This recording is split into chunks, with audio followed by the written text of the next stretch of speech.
America के राजकीय यात्रा पे आए प्रधानमंत्री नरेंद्र मोदी जब 21 जून को न्यूयॉर्क से वाशिंगटन डीसी पहुंचे तो व्हाइट हाउस में अमेरिकी राष्ट्रपति जो बाइडेन और उनकी पत्नी डॉक्टर जिल बाइडेन ने उनके सम्मान में एक प्राइवेट डिनर पार्टी का आयोजन किया।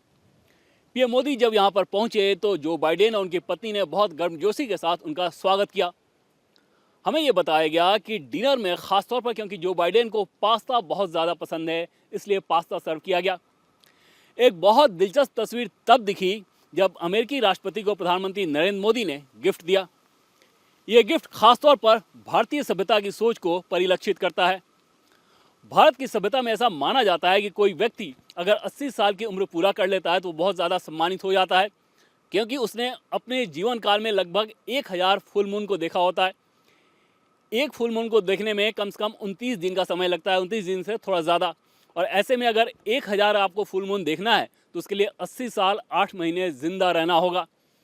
जो बाइडेन की उम्र तकरीबन उतनी ही है और ऐसे में समझा जा सकता है कि प्रधानमंत्री नरेंद्र मोदी ने इस गिफ्ट के मार्फत किस प्रकार से उन्हें ऑनर दिया है। कर्मकांड में यह भी बताया जाता है कि जो व्यक्ति उम्र के इस दहलीज पे हो उसे एक यज्ञ करना होता है जिसमें 10 तरह के दान देने की प्रक्रिया की जाती है। वो दान कई तरह के होते हैं। उन 10 चीज़ों में जैसे गोदान, चांदी का दान, अन्नदान, गुड़दान, तिल दान, नमक दान, ये सारी चीज़ें मिलाकर 10 तरह की सामग्रियाँ होती हैं। वो सारी चीज़ें तो जो बाइडेन को नहीं दी जा सकती थी, लेकिन हम जानते हैं कि भारत की सभ्यता में प्रतीक के तौर पे बहुत सारे दान किए जाते हैं। जैसे गोदान के जगह पे चांदी का एक नारियल था, उसे प्रधानमंत्री नरेंद्र मोदी ने जो बाइडेन को गिफ्ट किया। इसके अलावा उत्तराखंड के चावल, महाराष्ट्र का गुड़, गुजरात का नमक, इसके अलावा झारखंड का जो तत्सर सिल्क यानी कि कपड़ा दान के लिए, इन सारी सामग्रियों को एक चंदन के लकड़ी के बॉक्स में प्रधानमंत्री नरेंद्र मोदी ने रखवाया और उसे जो बाइडेन को गिफ्ट दिया। हमें यह बताया गया कि जो बाइडेन को ये सारी चीज़ें बहुत पसंद आई। इसके अलावा भगवान गणेश की पूजा की जाती है भारत की सभ्यता में। ये माना जाता है कि सभी प्रकार के विघ्न को वो दूर कर देते हैं। उनकी एक मूर्ति दी गई, एक दिया दिया गया और एक ताम्रपत्र भी दिया गया। कुल मिलाकर प्रधानमंत्री नरेंद्र मोदी ने कोशिश की कि जिस प्रकार का गिफ्ट जो बाइडेन को दिया जाए उसमें 2 चीज़ें दिखे। एक तो एक भारत श्रेष्ठ भारत, यानी कि जो सामग्रियाँ दी गई हैं वो भारत के अलग अलग राज्यों से मंगाकर दी गई थी, और दूसरी चीज़ उसमें भारत की सभ्यता, भारत के सांस्कृतिक मूल्य की ज़बरदस्त झलक दिखे। अमेरिका की प्रथम महिला डॉक्टर जिल बाइडेन को पीएम मोदी ने जो गिफ्ट दिया वो गिफ्ट था एक ग्रीन डायमंड। आज़ादी के 75वें साल में जिल बाइडेन को जब गिफ्ट दिया गया तो पीएम मोदी ने चयन किया 7.5 कैरेट का एक ग्रीन डायमंड जो कि लैब में बना है। हम सभी जानते हैं कि ग्रीन डायमंड इको फ्रेंडली होता है, जैसे सोलर एनर्जी या पवन ऊर्जा की तरह ग्रीन डायमंड को भी जो बनाने की प्रक्रिया होती है उसमें कार्बन इमिशन बहुत कम होता है। और ये 4C के स्टैंडर्ड पे होता है। 4C का मतलब ये कि कट, क्लैरिटी, कलर, कैरेट, इन सभी पैमानों पे ये बहुत खरा होता है और इको फ्रेंडली होता है। और सबसे बड़ी बात कि यह made in India diamond ring था। अमेरिका की प्रथम महिला डॉक्टर जिल बाइडेन को पीएम मोदी ने जो डायमंड रिंग दिया वो जिस बॉक्स में रखकर दिया गया वो भी बहुत दिलचस्प है। जाहिर तौर पे पीएम मोदी ने बहुत खास मकसद से उस बॉक्स का चयन किया होगा। वो बॉक्स भारत के कश्मीर में बनाया जाता है, पेपर पल्प से, जो अपनी नक्काशी के लिए जाना जाता है। अंदाज़ा लगाया जा सकता है कि अमेरिका की प्रथम महिला को प्रधानमंत्री नरेंद्र मोदी कोई गिफ्ट देते हैं, वो गिफ्ट कश्मीर में जो नक्काशीदारी बॉक्स बनाया जाता है उस बॉक्स में रख कर दिया जाता है, तो उसका दूसरा संकेत भी पाकिस्तान या चीन जैसे देशों के लिए कितना गंभीर हो सकता है, कितना खास हो सकता है। इसके अलावा प्रधानमंत्री नरेंद्र मोदी ने अमेरिकी राष्ट्रपति को एक और गिफ्ट दिया। वो गिफ्ट था ईस्ट का उपनिषद का अनुवाद जो किया गया है उसकी एक प्रति। बाइडेन कविताओं के बहुत बड़े मुरीद माने जाते हैं और ईस्ट का हमेशा जिक्र भी करते हैं। इसके बारे में कहा जाता है कि वो भारतीय सभ्यता के बड़े मुरीद थे और कई बार वो इस बात का जिक्र भी करते थे। रविंद्रनाथ टैगोर के बड़े प्रशंसक थे और गुरुवार की जो गीतांजलि थी वेस्टर्न वर्ल्ड से उन्होंने उनका परिचय कराया। और इसके अलावा उपनिषद के 10 सिद्धांत के नाम से एक पुस्तक भी लिखी थी।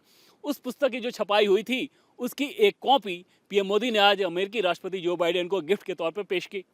21 जून को वाशिंगटन डीसी में ज़बरदस्त बारिश हुई है और अगर मौसम की भविष्यवाणी की बात करें तो 22 जून को भी 50% चांसेज हैं बारिश होने के। ऐसे में 22 जून को सुबह 10 बजे प्रधानमंत्री नरेंद्र मोदी जब व्हाइट हाउस आएंगे तो उनका एक सेरेमोनियल वेलकम होना है, जिसमें पहले आउटडोर में ही वो वेलकम होना है। अगर बारिश बहुत ज़्यादा हुई तो उस कार्यक्रम में थोड़ी बहुत तब्दीली देखने को मिल सकती है, अन्यथा एक भव्य तरीके से पीएम मोदी का स्वागत करने का कार्यक्रम है, जिसमें 19 तोपों की सलामी भी दी जाएगी इस सेरेमोनियल वेलकम में। और उसके बाद दोनों नेता बातचीत के टेबल पर बैठेंगे और फिर द्विपक्षीय बातचीत होगी, जिसमें सबसे महत्वपूर्ण डील होगा डिफेंस डील। और उसमें भी सबसे महत्वपूर्ण वो चीज़ होगी जो कि टेक्नोलॉजी ट्रांसफ़र को लेके भारत लगातार अमेरिका पर इस बात के लिए दबाव बना रहा था कि अगर ये डील होनी है डिफेंस डील, तो उसके लिए टेक्नोलॉजी का ट्रांसफ़र होना ज़रूरी है, चाहे इंजन की बात कर लें या फिर ड्रोन की। इस बात के पूरे संकेत हैं कि टेक्नोलॉजी ट्रांसफ़र का डील हो रहा है। उसके बाद अमेरिका के समय के हिसाब से दोपहर 2:30 बजे पीएम मोदी अमेरिकी कांग्रेस में जाएंगे, तकरीबन 3 घंटे वहाँ रहेंगे और उनका जो संबोधन वहाँ पर होना है उस पर पूरी दुनिया की नज़रें टिकी हुई है। शाम में पीएम मोदी अमेरिकी समय के हिसाब से तकरीबन 6:30 बजे वापस व्हाइट हाउस आएंगे और उनके सम्मान में एक राजकीय डिनर दिया जाएगा, जिसमें पीएम मोदी अमेरिकी राष्ट्रपति के साथ बहुत सारे गणमान्य लोग भी मौजूद रहेंगे, चाहे वो सीईओज हों या फिर समाज के अलग अलग क्षेत्रों में काम करने वाले बड़े नामचीन लोग। व्हाइट हाउस ने एक बड़ी लंबी चौड़ी फौज बनाई है और उसमें नज़रें टिकी रहेंगी इस बात पे कि उस कार्यक्रम में जो इनफॉर्मल कार्यक्रम होता है वो किस प्रकार का होने जा रहा है। भारत और अमेरिका के रिश्ते के इतिहास में 22 जून की तारीख बहुत खास होने वाली है। 22 जून को प्रधानमंत्री नरेंद्र मोदी वाशिंगटन में व्हाइट हाउस पहुंचेंगे सुबह 10 बजे। वाशिंगटन में आज यानी कि 21 जून को बहुत बारिश हुई है और 22 जून को भी 50% बारिश की भविष्यवाणी की गई है। ऐसे में अगर बारिश बहुत ज़ोरदार होती है तो व्हाइट हाउस में जब पीएम मोदी पहुंचेंगे तो जो आउटडोर में सेरेमोनियल वेलकम का कार्यक्रम रखा गया है उसमें ज़रूर थोड़ा फर्क पड़ेगा। लेकिन अगर बारिश नहीं होती है तो जैसे प्रधानमंत्री नरेंद्र मोदी व्हाइट हाउस पहुंचेंगे, बहुत भव्य तरीके से उनका सेरेमोनियल वेलकम किया जाएगा, जिसमें गार्ड ऑफ ऑनर होगा, इंस्पेक्शन होगा, 19 तोपों की सलामी दी जाएगी। फिर उसके बाद वहाँ पर अंदर वो लेकर जाएंगे और फिर जो असली कार्यक्रम होगा डिप्लोमेटिक लेवल पे वो होगा द्विपक्षीय बातचीत, जिसमें सबसे ज़्यादा महत्वपूर्ण होने वाला है जो डिफेंस डील की जाएगी। वो सिर्फ डिफेंस डील के लिहाज से नहीं बल्कि टेक्नोलॉजी ट्रांसफ़र के लिहाज से वो डील बहुत ज़्यादा ऐतिहासिक और महत्वपूर्ण होने वाली है। प्रधानमंत्री नरेंद्र मोदी के इस अमेरिकी दौरे पे सबसे बड़ा टेक अवे अगर कोई है तो वही है टेक्नोलॉजी ट्रांसफ़र के लिए अमेरिका और भारत की साझेदारी। उसके बाद अमेरिकी समय के हिसाब से तकरीबन 2:30 बजे पीएम मोदी कांग्रेस पहुंचेंगे, अमेरिकी कांग्रेस, और वहां पर लगभग 2.5 से 3 घंटे वो रहेंगे, जिसमें उनका एक संबोधन भी होना है। पीएम मोदी के संबोधन पर पूरी दुनिया भर की नज़रें टिकी रहेंगी। उसके बाद अमेरिकी समय के हिसाब से शाम 6:30 बजे पीएम मोदी एक बार फिर से पहुंचेंगे व्हाइट हाउस, जहां पर उनके लिए एक खास प्रकार का स्टेट डिनर का आयोजन किया जाएगा।